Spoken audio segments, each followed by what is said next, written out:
A new player in business? Get that head start and vamp up with the Regional News Group Luzon. Advertise now and reach your target market.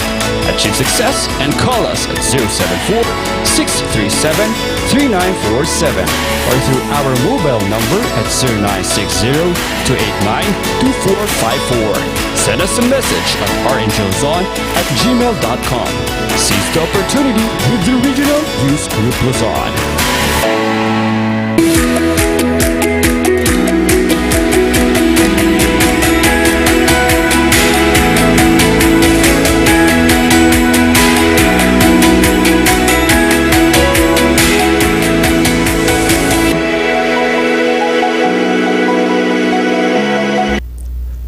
Magandang tanghali, Northern at Central Luzon. Thank God it's Friday! Yan, yehey talaga ang ating araw ngayon kasi nga din naman nakalabas na si Bagyong Betty. Yan, at wala na ring ulan dito ho sa Cordillera. Oo, marami tayong dapat ipagpasalamat nga po ngayong kahit katapos na itong linggo natin marami pa rin tayong aabangan. Especially dito, marami akong ichichika sa inyo ngayong tanghaling ito dito sa ating programang I Agree. Magbibigay po ako ng iba't ibang impormasyon at kaalaman tungkol ho sa agrikultura. Ayan. Abangan nyo mamaya, marami akong ichichika sa inyo at mga ibibigay na mga balita tungkol ho sa agrikultura. Oras po natin, alas 12:32. Kumusta ang pananghalian ng ating mga magsasaka? Naway masarap ang inyong mga kinakain ngayon. Yes. It's a celebration, lalong-lalo na sa ating mga magsasaka. Makakalabas na naman na yung mga magsasaka natin para ho tignan yung kanilang mga sakahan kung naapektuhan ba yung mga garden natin dito sa Benguet at dyan po sa iba't iba pang parte ng Ilocos Sur. Lalong-lalo na dyan ho sa Ilocos Sur, lalong-lalo na dyan. And dyan sa Abra, nako, ang lakas, ang taas ho ng tubig ng Abra River. Sana humupa na, no? Kasi tumigil na yung ulan. Kasi dito sa Baguio City, nag-high na sa atin si Haring Araw. Alright, sige. Atin namang alamin ho ang iba't ibang usapin sa agrikultura at upang malaman nyo din ho ang iba't ibang balita at ginagawa ng ating pamahalaan para po dito sa ating sektor ng agrikultura. Unahin po natin dito sa labas ng ating bansa. Nako po, ito pong GLF Bond Digital Conference. Ano ba itong GLF? Ito po ay isang global landscape forum kung saan ang layon ho nito ay to be the first environmental digital information common of its kind. So ito po ay isang forum kung saan dumalo ho dito ang 5,000 delegado mula sa 100 at 46 na mga bansa and mula po yan sa 6 na kontinente dito sa dito sa mundo. So, ang dumalo po dito is 300 speakers, hundreds of organizations, 235,000 social media interactions, at marami pa pong iba. Kasi ito pong GLF o Global Landscape Forum, dito ho nagpapalitan yung iba't ibang mga individual, mga eksperto mula sa iba't ibang bansa ng kanilang kaalaman sa agrikultura. And I think dumaliw din ng kalahok ng Pilipinas para po ipakita naman at ibida kung ano yung mayroon sa agrikultura ng Pilipinas. Kasi nga din naman mahalaga pa rin ho na marami tayong natututunan para po dito sa ating sektor ng agrikultura. Kasi malay nyo, makatulong din ito or malay natin may partnership tayong build sa pakikipag-alyansa or pakikipag-usap man lang sa iba't ibang mga bansa at mabigyan tayo ng saktong impormasyon. Tamang-tama yan para sa ating mga sa Department of Agriculture, pati na rin sa mga magsasaka natin at lalong-lalo na yung mga iba't ibang farmers organization ho dito sa ating bansa. Kasi nga din naman kapag nabigyan ka naman ng international break, oo. Kapag nakadalo ka sa iba't ibang mga conferences, naku, marami kang pwedeng kaalamang pwedeng i-apply sa inyong pagtatanim. Oo. So that is the GLF Bond Digital Conference. Ayan. So at least naway marami tayong natutunan dito sa GLF at may apply natin to para ho sa ating food security. Susunod hong balita natin ay itong Marcos administration gusto pong magtayo kasi siya din yung secretary ng Department of Agriculture, si President Ferdinand Bongbong Marcos Jr. Gusto niya po na magkaroon ng geomapping of all agricultural lands in the region, in the nation pala, sorry. Ang gusto kasi ho ng presidente, mabigyan tayo ng kabuuang datos at bigger picture kumbaga sa ating agrikultura. Nakipagpulong po siya sa Multi-Sectoral Philippine Rice Industry Stakeholders Movement o PRISM. Ito ay isang grupo na involved sila sa value chain ng rice industry. And sinabi po ni President Marcos na nagbigay na ho siya ng direktiba according to PCOO o Presidential Communications Office noong Thursday, kahapon po yan. So the Bureau of Internal Revenue and National Mapping and Resource Information Authority both use geomapping according to Marcos, who is also the head of agriculture. So ano bang halaga nitong geomapping na to, And ano ba yung balak nito, and ano ba yung makakatulong ba ito? Is it advantage ba to ng ating mga magsasaka or disadvantage ito sa ating mga magsasaka? So it is possible to visualize the location of utilities fast and accurately through geomapping, which is the process of transforming raw data from survey into geomap. Using the GPS, the terrestrial and subsurface survey shows in detail site elements such as roads, buildings, mountains, rivers, estuaries, subterranean utilities, and pipelines. So ito po, magagamit natin to. Kasi dito ho sa Benguet, especially dito sa bayan ng Bugyas, kung minsan malaking problema ho sa ating mga magsasaka yung oversupply. First of all, yung oversupply kasi kung minsan kapag nagsabay-sabay yung mga magsasaka natin na nagtanim ng ganitong klase ng gulay, ang problema bababa yung produksyon ng iba pang klase ng gulay. For example, nagtanim ako ng broccoli. Isa kasi sa mga nakakaengganyo kung bakit na sabay-sabay nagtatanim yung ating mga magsasaka sa susunod daw na mga buwan tataas yung presyo ng broccoli. Ako na magsasaka, maiengganyo ako, sige, magtatanim na lang ako ng broccoli. Not knowing na wala pa lang nagtanim ng kakaunti pala yung nagtanim ng patatas, carrots at cucumber at samut-sari pa. For example lang ang magiging dating niyan pagdating sa trading post, makikita mo bakit puro broccoli yung dumarating na gulay. Ang problema po ngayon, babagsak ang presyo. Imbes na mapanatili yung mataas na demand, yung mataas na presyo, bababa yan, although nakadepende pa rin naman sa demand ng ang presyo, pero yun nakakonekta ang supply at demand in terms of prices ng ating mga gulay. So marami naman na ho nga ibinabahagi ng mga kaalaman na ang Department of Agriculture sa ating mga magsasaka upang maiwasan yung ganitong mga pangyayari. And specifically dito naman ho sa ating bansa, itong rice production natin, kasi nga din naman ito yung common commodity talaga ng ating mga kababayan.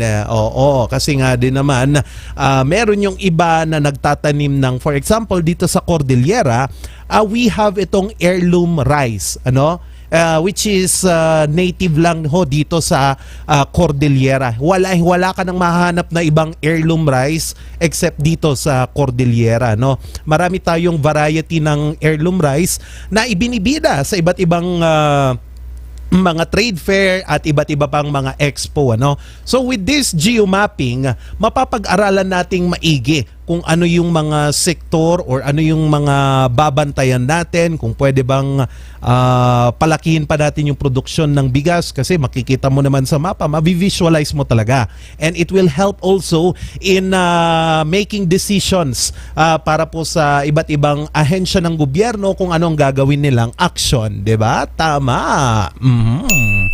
Alright, sige, yan muna yung mga aking ibibigay sa inyo na mga balita ngayong tanghaling ito. At mamaya naman ho, usapang kape. Sino ba yung nagkakape dyan? Kahit mainit ang panahon, nagkakape pa rin ang mga tao. Kaya naman usapang kape tayo mamaya. Makakasama natin ang isang young farmer. Young farmer, new breed, kumbaga, sa sektor ng agrikultura. Makakasama po natin siya mamaya kung ano yung kanyang mga sikreto sa pagtatanim ng kape at paano pa niya pinapalago ang kanyang negosyo. Alamin yan sa pagbabalik ng I Agree.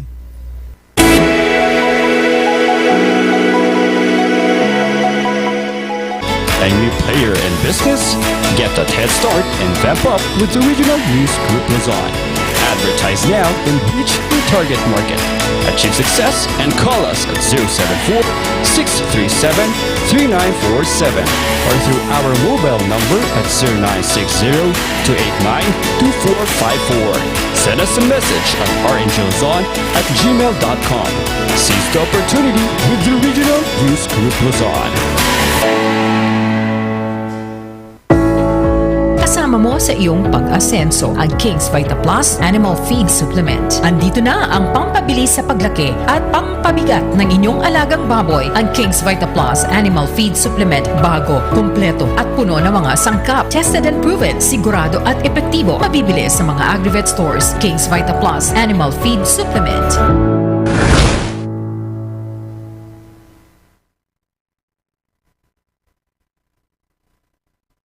Bulok, maliliit at hindi ba malusog ang inyong mga halaman? Omega Green ang kasagutan.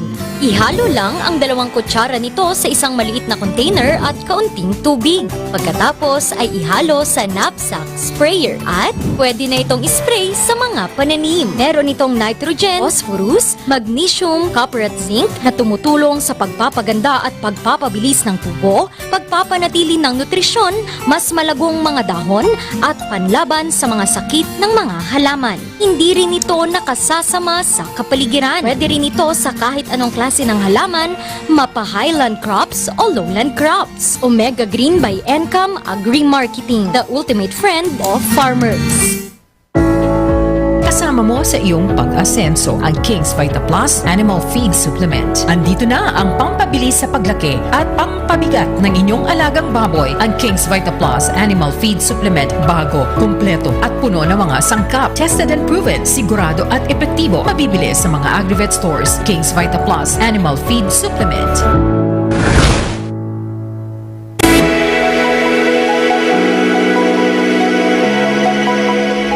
At nagbabalik po ang ating programang I Agree. Oras na po natin, alas 12:44 ng tanghali. Ay, para sa mga magsasaka dyan, nagitiman nalon tayo. Ito na po yung ating presyo ng gulay dito po sa Benguet Agri Pinoy Trading Center. Para po sa mga magsasakang curious kung magkano ang presyo bilihan ngayon ng gulay dyan ho sa Trading Center.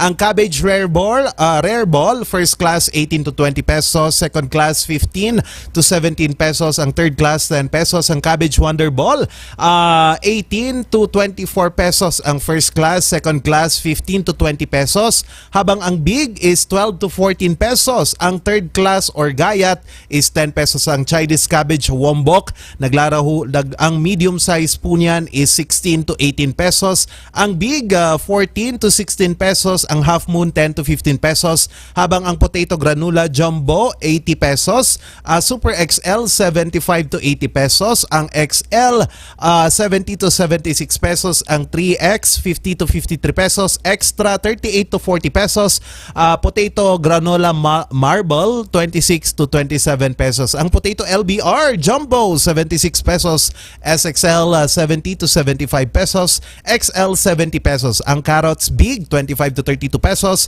ML is 10 to 12 pesos, medium 8 to 9 pesos, ang lumpiang carrots 5 pesos, ang radish long good 40 to 45 pesos, semi good 30 to 35 pesos, semi 20, big size 10 to 15 pesos, at ang putol 6 to 10 pesos. So yan ho yung presyo ng ating gulay dito ho sa Benguet Agri Pinoy Trading Center dyan ho sa bayan ng La Trinidad, Benguet. Sige, oo. Ngayon, punta naman tayo sa ating diskusyon, usapang kape. Calls for immediate discussion. Ayan, oo. Pag-uusapan po natin ngayon. Ako, favorite ko pa naman magkape kapag busog, kapag hindi matunawan, or kung kakagising lang. Sige, pag-usapan na natin yan. Makakasama natin ngayon ang isang young farmer. Oo, na si Kay Ray Badena. Carlo pala. Carlo Ray Badenas. Ayan, siya ho ay may-ari ng Badenas Integrated Farm. Hello, Sir Carlo. Good afternoon. Ay, hello po. Good afternoon po sa lahat. Ayan, hello Sir Carlo, magandang tanghali. Sir, matanong ko na po, diretsohin na natin. Saan ho ang inyong farm and ano pong variety ng mga kape ang inyong itinatanim? So, yun po. Yung farm po natin is located dito sa Baguio City. Oh. And ang tanim po natin is plainly Arabica coffee. Oo. Kasi matanong ko lang, Carlo, kasi meron yung variety ng Baguio na kape. Matanong ko, meron ka bang tanim na ganon? Sir, usually pag Baguio na sinasabi ng Baguio Cafe, yun yung Arabica coffee din po yun. Kasi yun lang po talaga yung tutubo sa atin. Oo, pero inibala yung pangalan, no? Yes sir, Apo. Arabica rin po yun. Arabica din yon. Oo. So matanong ko lang, paano ka ba nagtatanim ng kape at paano mo naman pinapalago itong farm mo? Kasi balita ko may mga iba't ibang approaches na iyong ginagawa dyan sa iyong farm. Okay sir. Actually sir, yung farm namin is typical way of farming lang din. So we are observing triangular layout nung seedlings since slope yung farm namin, yung land area na is pa slope. Yan, triangular yung parang layout nung seedlings to prevent also yung erosion ng land. When you say curious lang ako when you say triangular, Yes, what po. do you mean by triangular, Sir Carlo? Paano ba to yung technique ba to sa pagtatanim para hindi para maging safe? Yes sir, actually yung triangular na layout, yung sinasabi ko is yung spacing nung in between trees, each coffee tree, parang ganun. Pagka nagplant ka ng coffee tree, hindi kasi pwedeng dikit-dikit siya. So, may ino-observe tayong proper spacing. Yan. Pagka flat yung area, actually 2 meters by 2 meters yung distance niya. So, since yung land area natin is sloping form, kailangan medyo yun, triangular yung pagplant natin ng seedlings. So 2 meters by 2 meters. Ano po bang nangyayari sa kape kapag magkakalapit po na tinanim? Kasi kung yung nakikita ko dito yung ibang kape dito sa Baguio City, lalong-lalo na dyan yung park dyan sa GSIS. May nakita kasi akong guardian na nagpipitas ng kape. Magkakalapit naman. Ano po ba yung epekto kapag magkakalapit yung mga tanim na kape? Okay. Sir, ang one effect pagka magkakalapit masyado ang kape is wala silang proper source of sunlight. And one more thing is that ang hirap mag-harvest pag masyadong magkakadikit yung trees niya. Kasi ang coffee kasi pag harvesting is manually pick lang siya. So, yan. Mm-mm. So Mas kapag kailangan may proper spacing pag nagtanim ng kape. Oo. So kapag nagtanim ako dapat mapanatili yung yung distansya. Pero sir, matanong ko lang baka may epekto ba 'yon sa Yes, sa bunga ng kape? Kasi sinasabi ng ilan mas matamis daw kapag naaarawan. Tama ba 'yon? Actually sir, yung araw kasi kailangan din naman ng araw ng kape, pero pag too much sunlight, nag-attract din siya ng pests. So ang kape mas gusto niya pagka malamig talaga yung climate, and ample sunlight lang yung kailangan ng coffee tree. Oo. May wala namang epekto 'yon sa kalalabasan ba yung end product ng kape sa lasa, wala naman. Actually sir, may effect yun. Yun, mas okay talaga pagka paano ko ba yung coffee niya talaga is well maintained talaga yung quality niya pagka yan, may spacing siya. Mas ma-aroma, tama ba, sir? Yes sir, apo, mas ma-aroma, mas maganda yung yield natin, parang ganun. Okay po. Diyan naman ho sa inyong farm, ano pa po yung iba't ibang measures na inyong ginagawa para naman ho mapaganda itong harvest natin or ani ng ating kape, sir? Okay. So, isa pang ginagawa namin dun sa mga coffee tree namin is that nagpo-pruning. So, ito yung process wherein we remove the excess leaves of the coffee tree. Yan, to eliminate nutrient competition. Ayun. Oo, sir. Pero sinabi mo kanina, sir, you plant coffee in between trees sa mga gitna ng kahoy. Paano yun, sir? Hindi ba yun magkokompetensya? Kasi hindi naman natin maikakaila. Kailangan din natin yung puno para ma-hold yung ground para iwas sa landslide tayo, sir. Yes, sir. Yun dun sa coffee farm natin, nag-observe kami ng parang intercrop na tulad ng parang bananas. Actually, it will also affect yung lasa ng coffee mo. So, parang meron siyang parang taste na sweetness, parang ganun. Okay. So, may relasyon yung kape at saka yung saging. Na-try nyo na po ba yung pine yes, sir, tree? parang ganun po. Pine tree tapos kape? Sir, may pine tree naman, sir, kaso medyo malayo yung distance niya. Nagagamit siya para dun sa parang shade lang ng coffee tree para hindi masyadong expose sa sunlight, parang ganun. Yung pruning, kailangan talaga yun, sir, para maparami yung bunga. I think it's parang dinadivert mo ata yung nutrients na sinisip-sip ng kape para makapag-produce ng maraming bunga. Tama ba yun, sir? Yes sir, tama po yun. At actually yung pruning din, after nun, tutubo rin ulit yun. Parang magiging bushy siya. Tapos marami din yung coffee cherry na bubunga. Parang ganun. Okay. So sa inyong farm, ilan yung mga tanim mo ngayon na kape dyan? Sir, yung farm natin, approximately, meron tayong parang 700 coffee trees na 700? Pinag-harvestan. Yes sir, 700 po.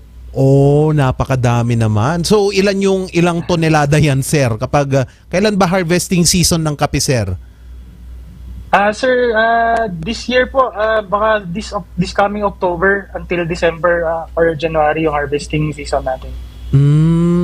Gano'n naman karami, sir, yung hina-harvest nyo ng mga kape? Ilang tonelada yan, sir? Or na-check nyo pa ba? Sir, wala naman. Last year, sir, parang harvest namin per tree is parang 500 grams to 1 kilo.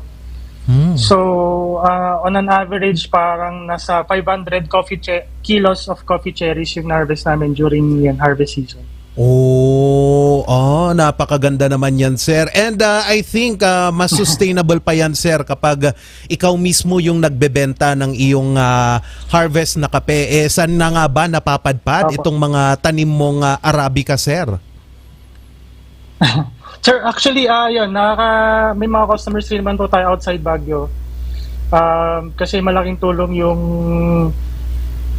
in-expose namin yung product namin through online streams like Shopee and other social media platforms. Yan. Oh, pero have you tried, ito yung tanong ko, have you tried Robusta, yung iba pang type ng kape dyan, or hindi pa? Sir, sa ngayon hindi pa naman po. Hindi Oo. pa namin po na-try yung ganong variety ng coffee. Oo. Second to the last question na lang, sir. Kasi mahilig ako sa kape. Sige po. Oo. Kasi kung Yes, sir. minsan kapag nagtitimpla ako, meron yung mga bagong brew pero may medyo asim-asim. Paano ba yun, sir? Baka may tip kayo kung paano tanggalin daw yung asim-asim sa kape. Sir, actually, depende rin yung asim niya. Depende yun sa method ng pag-brew natin ng coffee. So, oo. opo. So, may mga manual brewing method tayo. Usually, parang yung pag Arabica, typically, ano na siya eh, acidic na siya eh. So, medyo maasim-asim na siya eh. So, pag pour over yung method natin, mas lalong lalabas yung acidity niya. Pero wala naman Parang yung ganun. kinalaman So, sa drying. Kasi ibuburo pa daw yun eh. Para bago i-roast. Tama po ba? Yes, sir. Wala naman, sir. Wala naman po siyang parang connection dun sa pag-dry ng coffee beans. Actually, mas nagva-vary siya dun sa pag-roast tsaka sa method ng brew natin. Nako, dapat pala magka-textmate tayo, sir, para maturuan mo ko kung paano tamang pagluluto ng kape. Oh, since you are a young farmer, sir, siguro batang-bata pa. Maraming mga kabataan ang pinipili yung ibang mga propesyon, gustong maging arkitekto, gustong maging engineer, gustong maging influencer. Pero kayo, sir, pinili nyo yung pagtatanim ng kape. Baka meron naman kayong tips siguro para sa mga kabataang gustong pasukin ang negosyo ng related sa agrikultura. Go ahead, sir. Okay. So, yan. Ang message ko lang sa mga gustong mag-venture into farming or coffee is that there is actually money in agriculture. And one good thing about farming is that we are supported by the local government. Yun actually nag-inspire sa amin na i-improve yung quality ng mga produce namin. So, yan. I advise them to grab every opportunity that they have. And yan, pwedeng mag-start. Yan. Yun lang po. Ayun. Sumali ka ba dun sa Young Farmers Challenge ng Department of Agriculture, sir? Matanong ko lang. Sir, hindi po ako nakasali this year. Opo. So, hoping, sir. Next po siguro na competition. Alright. Sige, with that, sir, maraming salamat, Sir Carlo, sa iyong oras at ibinahaging kaalaman tungkol ho sa kape. Maraming salamat, sir. Thank you po. Thank you, sir. Thank you. Yun. Palakpakan ho naman natin si Sir Carlo. Yan. Oo, napaka-importante ang kape sa ating buhay. Lalo na kapag malamig ang panahon. Malamig ang panahon. Tamang-tama. Ayan. Sige, marami pa tayong pag-uusapan at impormasyong ibabahagi sa pagbabalik ng I Agree.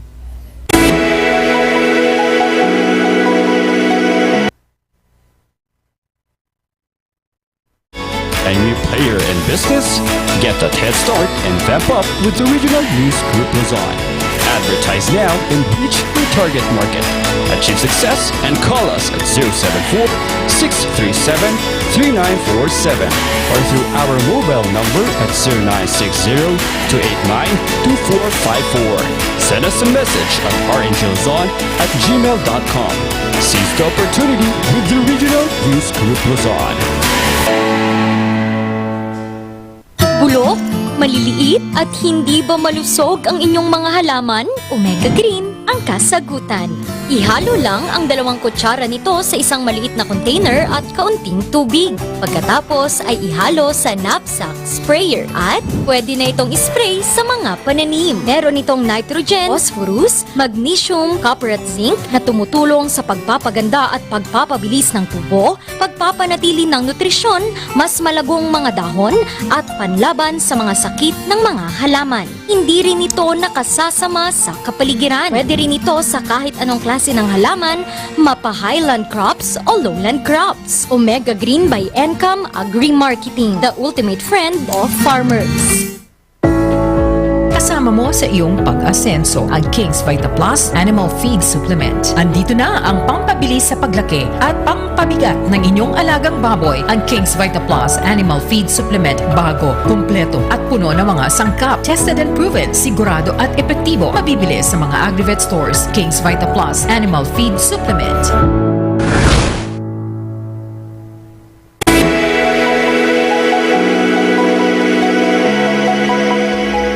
At nagbabalik po ang ating programa, I Agree.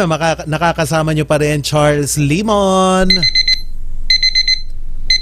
Oras po natin, 1:01 ng tanghali. Balik na naman sa pagsasaka yung ilan nating mga magsasaka or balik ulit sa garden. Pero patuloy pa rin ho ang ating pagbantay dito pa rin sa panahon natin. Kasi nga din naman kahit nakalayo na ho si Bagyong Betty, meron pa rin yung mga localized thunderstorms pagdating ng hapon.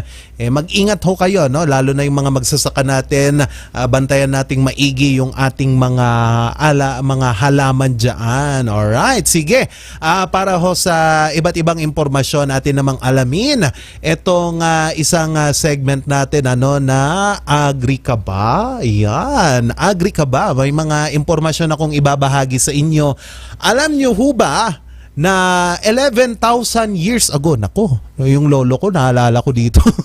Hindi, joke lang ho, para hindi pa pinanganak yung lolo ko noon. 11,000 years ago, people learned how to grow crops and live on farm. Uy, magandang ebidensya to ng sibilisasyon. Ayan ho ang napatunayan sa Mesopotamia and Egypt around 11,000 years ago. Farming appears to have developed independently in China and Papua New Guinea around 8,000 years ago, and also in West Africa and the Americas about 4,000 years ago. So farming probably developed as a result of two factors. Ano po yun? Yung pagdami ng populasyon ng mga naunang sibilisasyon and climate changes as the end of the last ice age resulted in other larger scale environmental changes which made farming possible in areas with human population. Ayun, oo.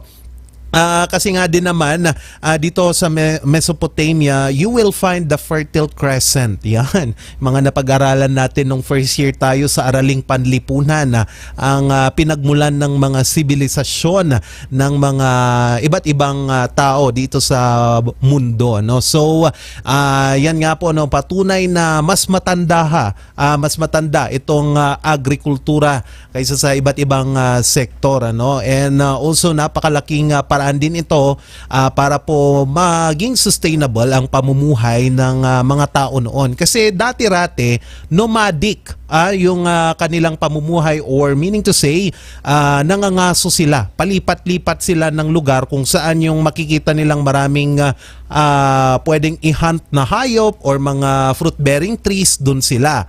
But they discovered na kapag tinapon mo pala yung buto ng prutas, pwedeng mamunga. So, curiosity kicks in. Ayun, napatunayan nila na pwede palang kami na lang ang magtanim. So, doon din yung naging simula siguro ng agrikultura dito sa mundo. And ito po susunod na impormasyon. Yan.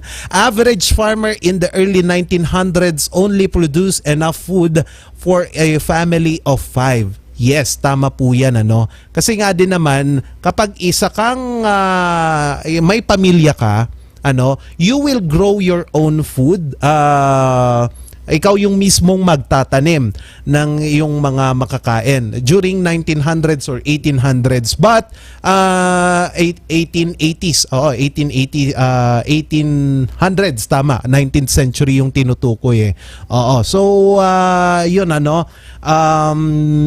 Industrial Revolution kicks in, naging possible yung pagbebenta ng maramihang pagkain like grains, mga bigas sa iba't ibang parte ng mundo. Remember the galleon trade, yung mga British monopoly dyan sa India. Agrikultura ang bumuhay sa iba't ibang empires sa kasaysayan natin, like the British Empire, yung Spanish Empire, at iba't iba pang mga empire na noong 1800s.